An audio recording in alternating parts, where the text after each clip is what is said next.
Irmãos, fazem algumas semanas que nós estamos juntos explorando os ensinos de Jesus na parábola do filho pródigo, certo? De início, quando eu anunciei essa série, eu falei para vocês que a princípio seria 3 partes, né? Filho mais novo, filho mais velho e o pai. Só que eu continuei meditando na parábola. Irmãos, tem tanta informação ali que, já que a gente está nela, eu vou continuar trazendo aquilo que não é Deus for falando, o que homens que Deus abençoe escreveram a respeito dessa parábola e o que a Bíblia tem nos ensinado, né? Então, eu já não sei quantas partes vai ser, tá bom? Mas hoje eu quero conversar sobre alguns assuntos que nós já pincelamos nessas semanas, né? Nós já passamos por eles. Alguns nós falamos um pouco mais, outros um pouco menos. Mas hoje eu quero refletir, né, nesses assuntos, e você vai começar a perceber, você já percebeu, né, mas você vai ainda se surpreender o quão profunda é essa parábola e o quanto ali tem de informação, o reino dos céus, né? É quase que infinito ali tudo que ela tem para nos ensinar, né? E é incrível como não apenas essa parábola, né, mas aqui nós estamos vendo ela, como toda a Bíblia ela se liga, né? Ela se conversa, né? A Bíblia, você veja, dezenas de livros escritos em anos e séculos diferentes, em diversos lugares do mundo, por pessoas totalmente diferentes, e eles se conversam entre si. É algo assim incrível, incrível, né? Bom, a parábola do filho pródigo, ela está em Lucas capítulo 15, versículo 11, não é? Então, rapidamente aqui eu vou fazer um resumo sucinto do que é a parábola. Eu creio que a maioria de vocês já conhece, não é?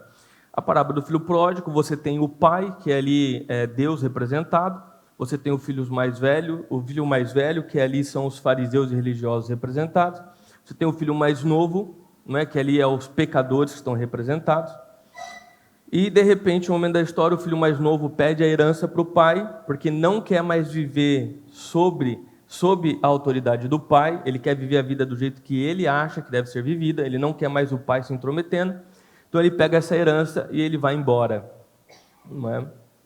Determinado momento depois, nós não sabemos precisar do tempo, quantos anos, enfim, esse garoto retorna, e superando, né, qualquer expectativa, ele é aceito de novo na casa do pai e ele entra para uma grande festa. Neste momento que ele entra para a festa, o filho mais velho, o irmão dele, está voltando do trabalho, pergunta o que está acontecendo e fala: ó, teu irmão voltou e teu pai está fazendo uma grande festa para ele. E ali nós temos o irmão mais velho irritado, desonrando o pai, e o pai sai fora da casa e chama ele, insiste, fala: eu estou te convidando, entra para a festa.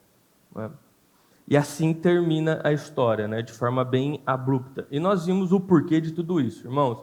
Quem não esteve aqui nas outras pregações, por favor, né, é apenas um incentivo, né, um conselho. Assista no nosso canal do YouTube, irmãos. Aqui eu resumi em 3 minutos, 4 horas de mensagem. Tá? E o que eu vou pregar hoje, todo mundo vai entender, obviamente. Você não precisa ter assistido todas as outras. Mas se você assistiu ou assistir todas as outras, irmãos, isso aqui vai ganhar um peso muito maior para você, porque você vai saber todas as informações, o contexto histórico disso aqui, tudo que nós já conversamos. Então vamos fazer o bom uso da tecnologia e pegar esses 45 minutos, uma hora que a gente fica no Instagram e etc. Coloca lá no YouTube, lá, assiste, né? Assiste a mensagem, você vai ver que tem sido incrível a nossa jornada, né? Bom, tem um tema que percorre toda a Bíblia. E esse tema chama exílio. Exílio, não é? A Bíblia ela fala sobre um povo que ele é exilado.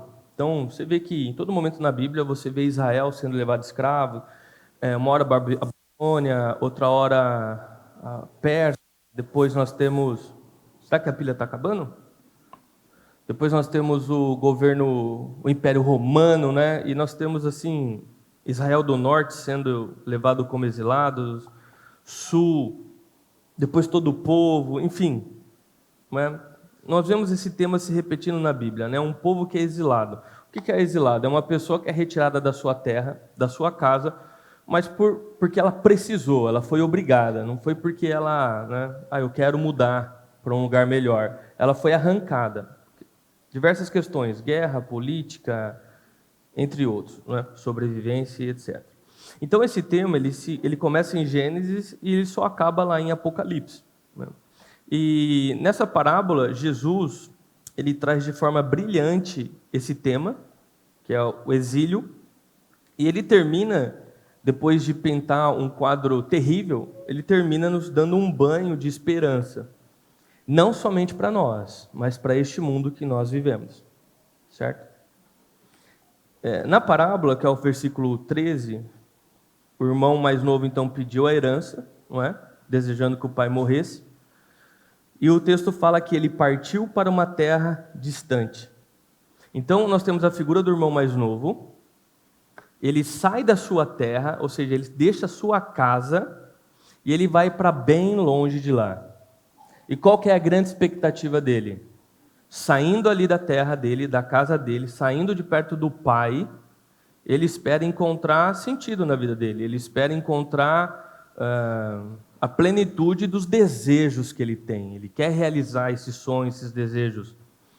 Porém, nós vemos que depois de um tempo, né, ele nessa busca, nessa jornada longe de casa, ele se decepciona muito, e a frustração é muito grande, ele se encontra totalmente perdido. Além dele não encontrar nenhuma das respostas que ele estava procurando, aquilo que ele encontrou destruiu o pouco que lhe restava.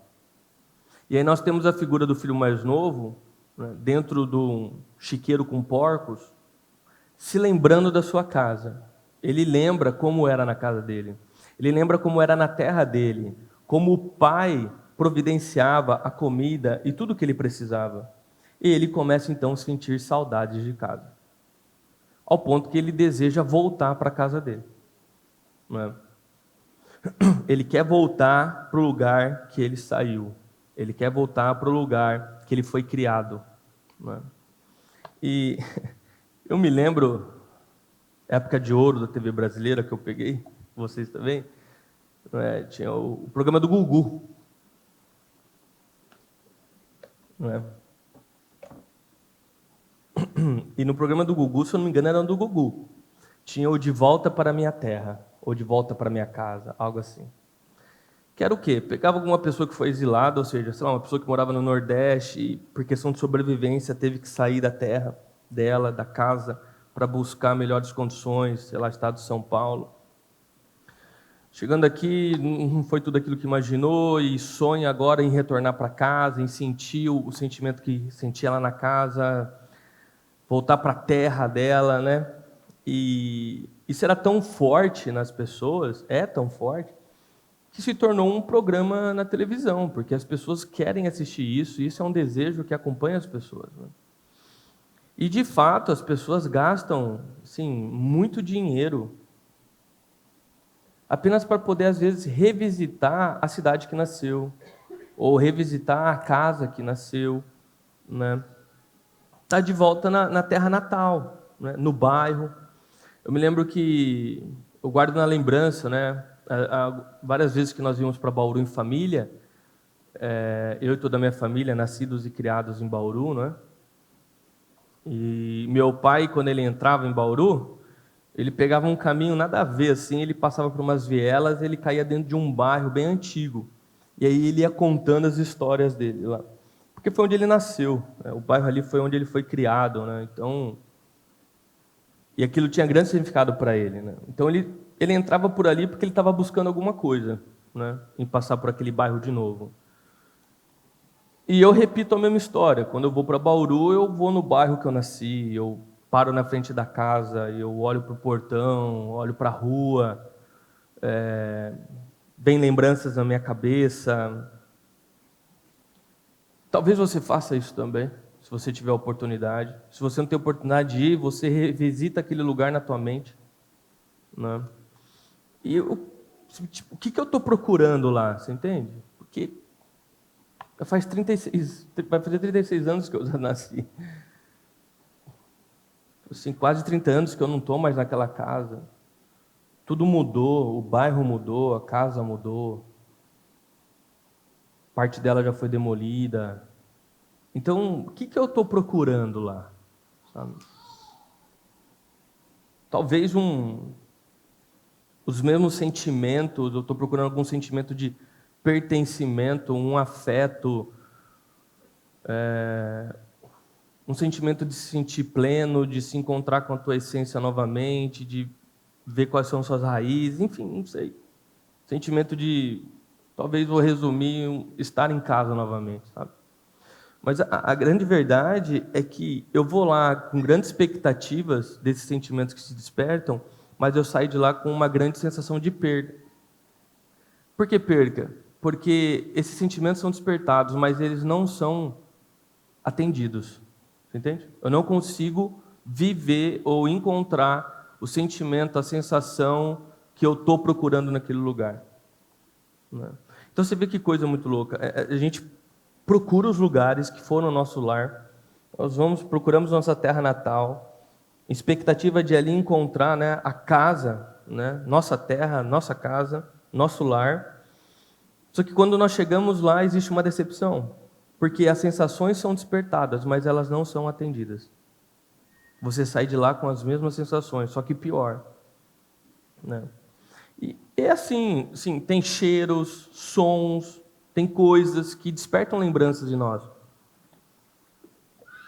que faz nós nos lembrarmos da nossa casa, sabe? Por exemplo, toda vez que eu sinto o cheiro de pão caseiro saindo do forno, eu sou automaticamente levado até a casa da minha avó, que era a minha vizinha. Eu sou levado, eu revivo tudo aquilo. A cozinha, os primos, as primas, todo mundo da família estava vivo ainda. E são lembranças, não é? E todos nós passamos por isso, né? Desperta em nós esse desejo forte, né?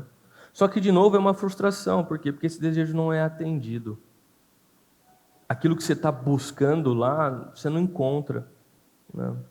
Recentemente, eu estava assistindo uma entrevista com um psicólogo. Ele falou que ali dentro do consultório dele, e pela conversa que ele tem com outros colegas de profissão, a época que mais acontece suicídios dos pacientes deles são no Natal. É no Natal, né?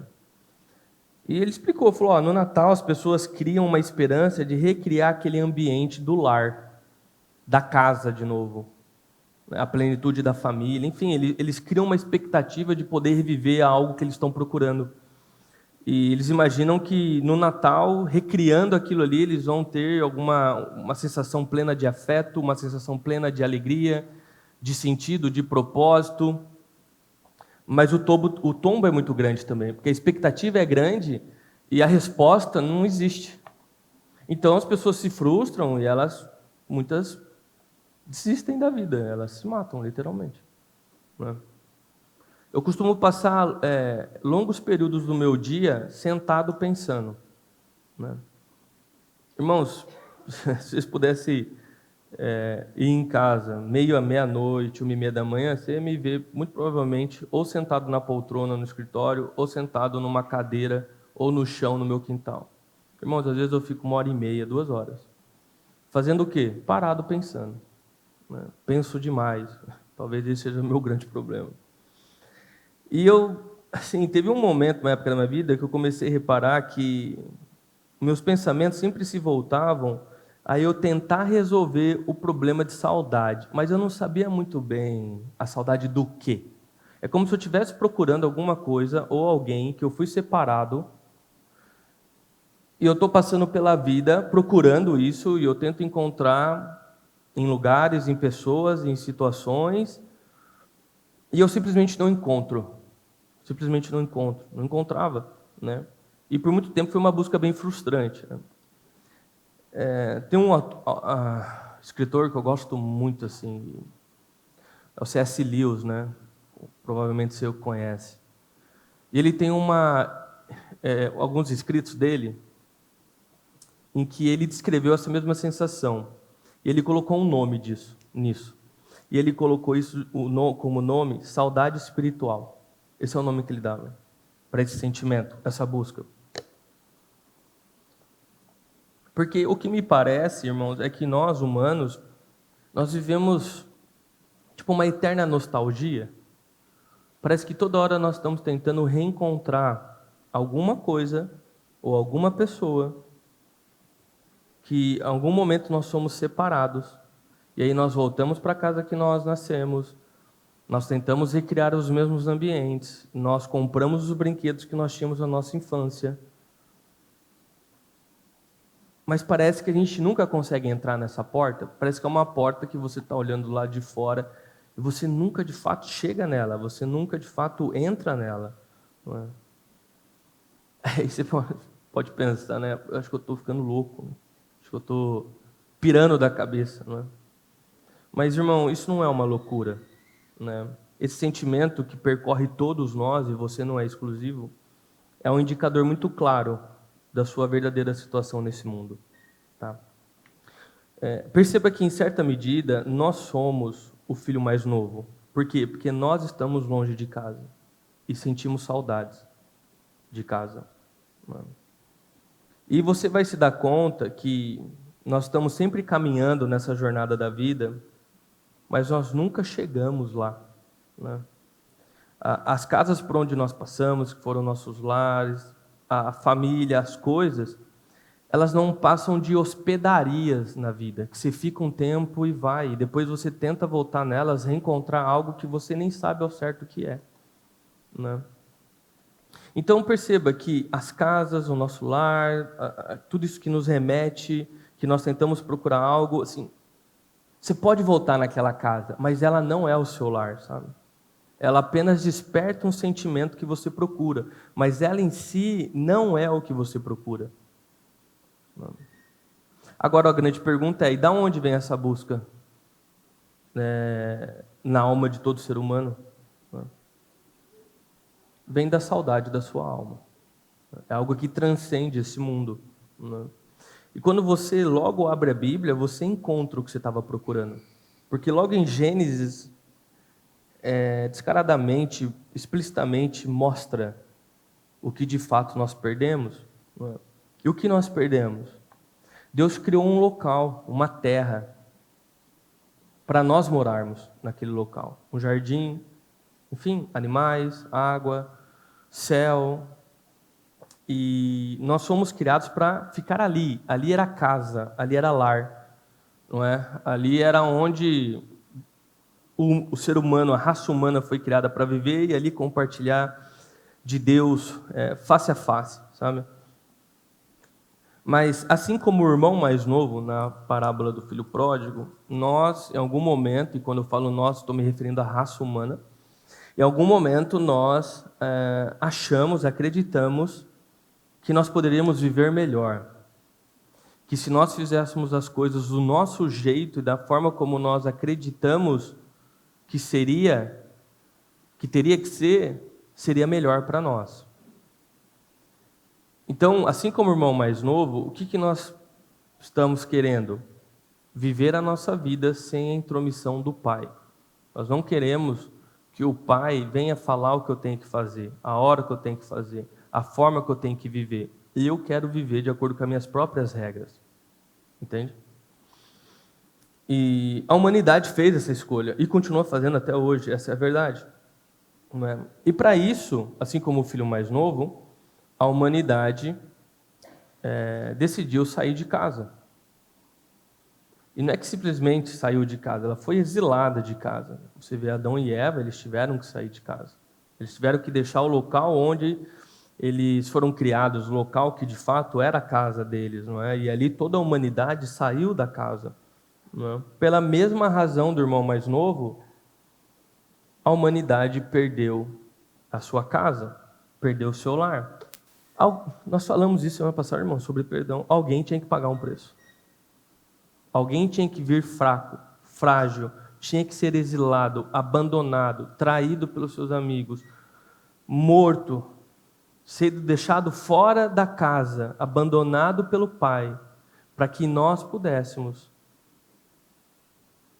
entrar na casa com vida junto com o Pai. Alguém teve que fazer isso. Agora é óbvio que não acaba aqui. O grande clímax do Evangelho ele está por vir.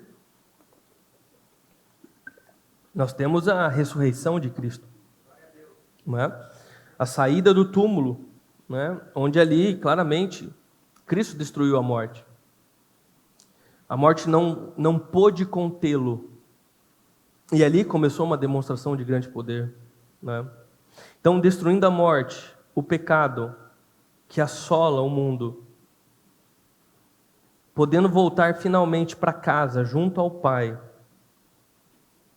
E agora, depois disso, o Espírito Santo pode vir e agir e morar dentro desse corpo, porque agora existe a possibilidade da libertação do pecado. O plano foi concluído. E é por isso que haverá uma segunda vinda. Porque na segunda vinda, irmãos, será destrutivo. Aí sim, Deus virá com incontáveis exércitos em cima de um cavalo, com uma espada afiada, e ele vai instaurar o governo dele absoluto sobre a face da terra. Irmãos, a segunda vinda vai fazer a primeira ficar pequena. Apocalipse 19, por exemplo, depois você lê todo Apocalipse, mas aqui você tem uma, né? Olha aqui o grau, meu irmão. Eu vi o céu aberto e surgiu um cavalo branco, seu cavaleiro se chamava Fiel e Verdadeiro, pois julga e guerreia com justiça. Seus olhos eram como chamas de fogo, na sua cabeça havia muitas coroas. Primeira vinda, olhar triste e abatido. Cabeça sangrando com uma coroa de espinhos. Segunda vinda, fogo saindo do olho. Na tua cabeça, coroas penduradas. Nele estava escrito um nome que ninguém conhece, a não ser ele mesmo. Vestia um manto encharcado de sangue. Começa a criar a figura de Deus. Um ser com os olhos saindo fogo, uma cabeça lotada de coroas penduradas, vestido uma roupa encharcada de sangue, por onde ele passa fica um rastro de sangue. O seu nome era a palavra de Deus. Os exércitos dos céus vestidos, exércitos, plural, vestido do linho mais fino, puro e branco, seguiam-no em cavalos brancos. Da sua boca saía uma espada afiada, que feria as nações da terra. Ele as governará com um cetro de ferro. Cetro de ferro. Esmagará as uvas no tanque da prensa da furiosa ira de Deus, o Todo-Poderoso.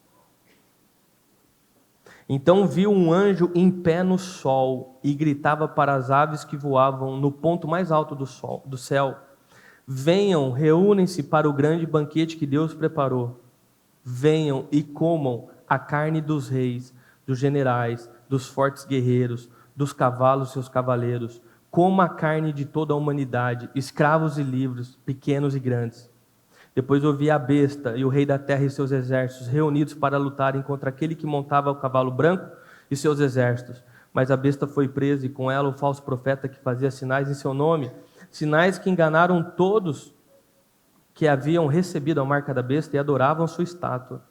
Tanto a besta como o falso profeta foram lançados vivos no lago do fogo, que arde com enxofre. Todo o seu exército foi morto, com a espada afiada que saía da sua boca. E todas as aves se fartaram com a carne dos cadáveres. A segunda vinda vai fazer a primeira ficar pequena. Deus voltará com todo o seu poder. Não haverá misericórdia, irmãos. Não haverá misericórdia. As aves dos céus vão ficar enjoadas de tanta carne de gente morta que vai comer.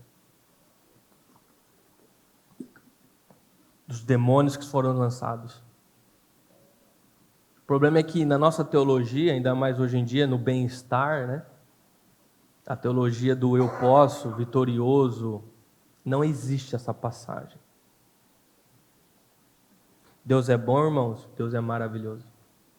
Deus é misericordioso? Ele é. Nós estamos vivendo o tempo da graça, ainda há tempo. Mas não se esqueça, Deus é justiça. E a justiça vai ser feita. Então, Jesus, na primeira vinda, precisou colocar os nossos sapatos. Ele precisou ser frágil. Ele precisou passar por um exílio. Ele precisou sair de casa. Ele precisou deixar o Pai, para que nós pudéssemos hoje sair do exílio, poder pular pelo muro e voltar para casa com o Pai. Uma vez isso concluído, a próxima volta será para uns o dia perfeito. Finalmente o encontro para casa. A resposta de tudo que procurou pela vida. Mas para outros será o maior terror vivido. Sofrimento e destruição absoluta. Algo nunca sonhado na face da terra. Na parábola, então, no final, nós temos o filho mais novo voltando para casa. Através daquilo que o pai fez, ele foi recebido. O muro foi quebrado, ele conseguiu voltar para casa. O pai fez uma grande festa para ele, um banquete. Ele estava comemorando o retorno do filho que estava no exílio. O filho voltou para casa. Certo? Da mesma forma, para aqueles de nós que voltar para casa, Apocalipse 19 diz que haverá um grande banquete, algo nunca feito, uma grande festa para comemorar o quê? A volta dos filhos do exílio. E onde vai acontecer essa festa? Apocalipse 21. Então eu vi um novo céu e uma nova terra, pois o primeiro céu e a primeira terra já não existiam. O mar também não existia. Eu vi a cidade santa, Nova Jerusalém, que descia do céu, da parte de Deus, como uma noiva belamente vestida para seu marido. Ouvi uma forte voz que vinha do trono e dizia: Vejam, o tabernáculo de Deus está no meio do seu povo. Deus habitará com eles e eles serão o seu povo. O próprio Deus estará com eles. Ele lhes enxugará do olho toda lágrima, e não haverá mais morte, nem tristeza, nem choro, nem dor. Todas essas coisas passaram para sempre.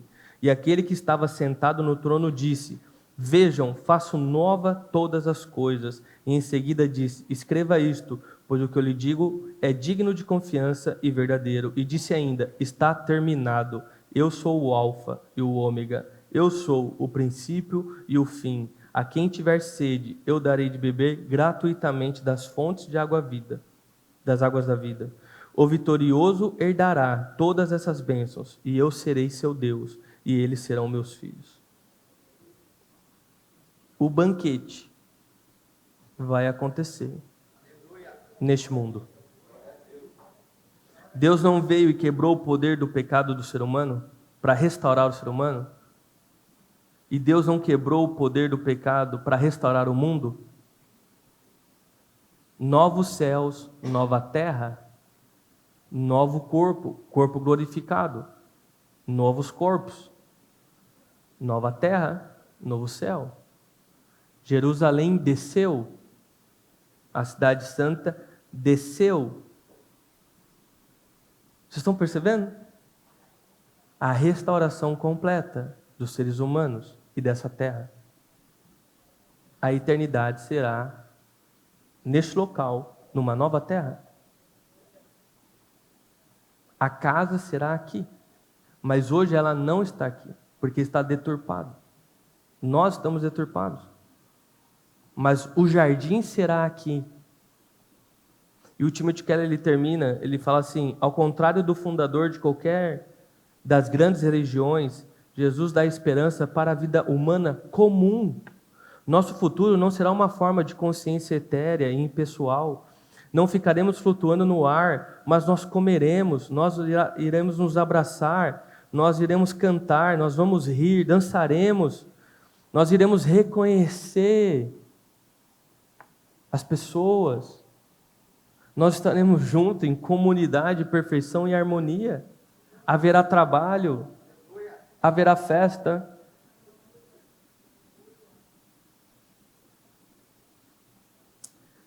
Com tamanho poder e glória e alegria que hoje não temos condição de imaginar.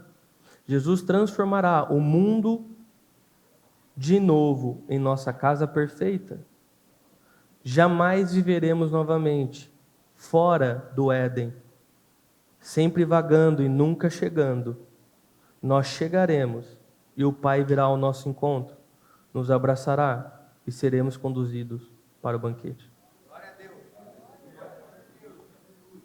Você percebe como é a quarta vez que nós estamos estudando essa parábola e nós já contamos 4 versões diferentes do plano de salvação? Do mesmo plano? Você vê como que ela consegue abraçar esse ensino de Jesus, irmãos? É profundo. Quanto mais a gente mexe, mais acha. Aqui é puramente o plano de salvação. O plano de salvação acontecendo na prática. Jesus está contando como que vai ser. Ele está dando todos os detalhes. Ele está falando. E ele diz, o filho mais novo entrou, mas vocês se lembram que nós discutimos e conversamos aqui? O filho mais velho ninguém sabe. Tem pessoas que entram, tem pessoas que não vão entrar. Refletir e praticar, ponto número 1.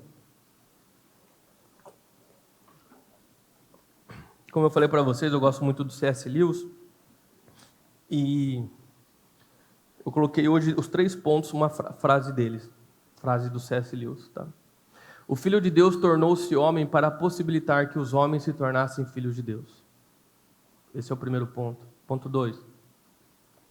Se eu encontro em mim um desejo que nenhuma experiência neste mundo pode satisfazer, a explicação mais provável é que eu não fui feito para estar neste mundo, mas para outro. O grande drama da segunda vinda de Cristo é que quando ele vier, não haverá mais tempo para decidir, a escolha terá sido feita. Irmãos, esses são os 3 pontos que eu gostaria que você refletisse durante a sua semana. Que você orasse e pensasse a respeito. Essa é a história da salvação. Existe uma boa notícia, irmãos. Jesus Cristo voltará. Eu não sei se é boa para você. Eu não sei se realmente é boa para nós. Você entende? Jesus voltará, glória a Deus. A gente vai estar na festa? Ou a forma como nós temos lidado com o Evangelho, com a igreja, com o nosso egoísmo, o individualismo, é respeito de nós, não de Deus, respeito das nossas coisas, do nosso dinheiro. A boa notícia é, Deus voltará. O ponto é uma boa notícia para nós?